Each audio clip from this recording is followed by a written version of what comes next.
Hi guys, welcome back to the channel. Today I'm going to be changing out this key switch on this Z425 zero-turn mower. So the key that used to go to this broke off recently, and I actually had an extra key on a key ring from when I used to work some heavy equipment, and I was able to get by the last couple times mowing with this. But the problem is it does fit in here and it will start it, but you got to play with it because it's not quite the right key. I thought maybe these are universal, like cat bulldozers are all universal keys. I think it's a little bit different. So I ordered a key switch for it off of Amazon. This is what it was, and that is the part number maybe. It's pretty easy to find. So this should be a pretty quick swap out. Let's get into it.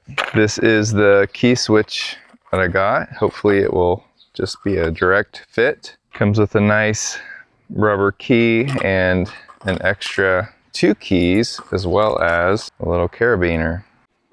This is a 10 millimeter here, this little bolt, and then this just lifts up and it just comes out just like that. Actually, before I even do that, I'm gonna leave it in there and I'm gonna take this little ring off. This is what holds it in place. I was thankful I had this key because I was right in the middle of mowing and I shut it off to let one of my kids take over. Snap, nothing.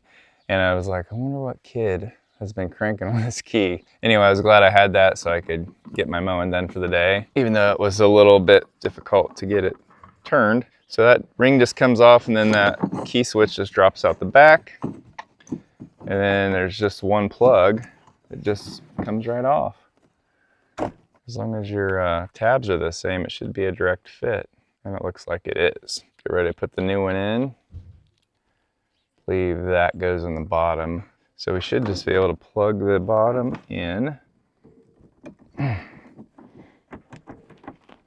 then it just slips through.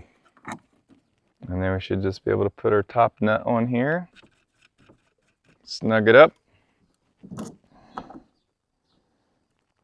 Put it back in. And put our screw back in.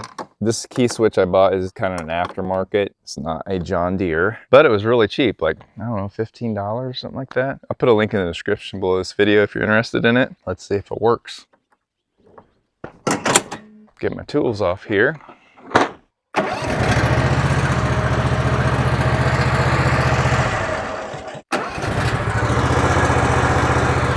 Well guys, that's gonna do it for today. Thanks for watching. I'm Russ. And if you like this type of content, think about subscribing to the channel.